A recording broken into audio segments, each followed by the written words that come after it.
बिस्मिल्लाहिर्रहमानिर्रहीम।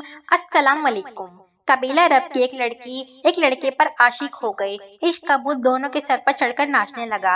मुख्तसर ये कि दोनों ने भागकर शादी करने का फैसला कर लिया। लड़की ने कहा, मेरे पास एक तेज रफ्तार ऊँटनी है, हम रात को नदी पार करके दूसरे शहर रवाना हो जाएंगे। लड़के ने भी हाँ करके रजामंदी का इजहार किया।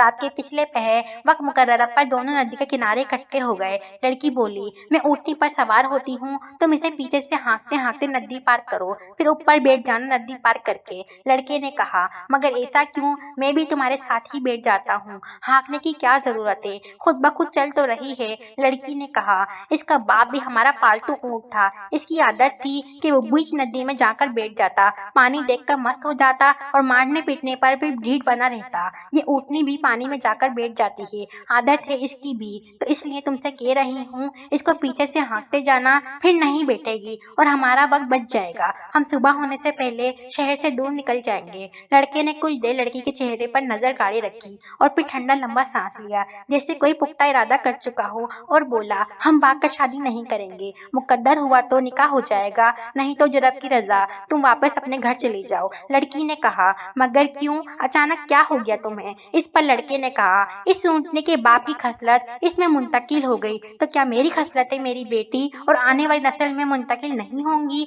आज मैं तुम्हारे साथ भाग रहा हूँ, कल मेरी बेटी किसी और के साथ भाग जाएगी। ये कहकर लड़का वापस पलट गया। दुनिया मकाफाती अमल है, जैसा करोगे वैसा भरोगे।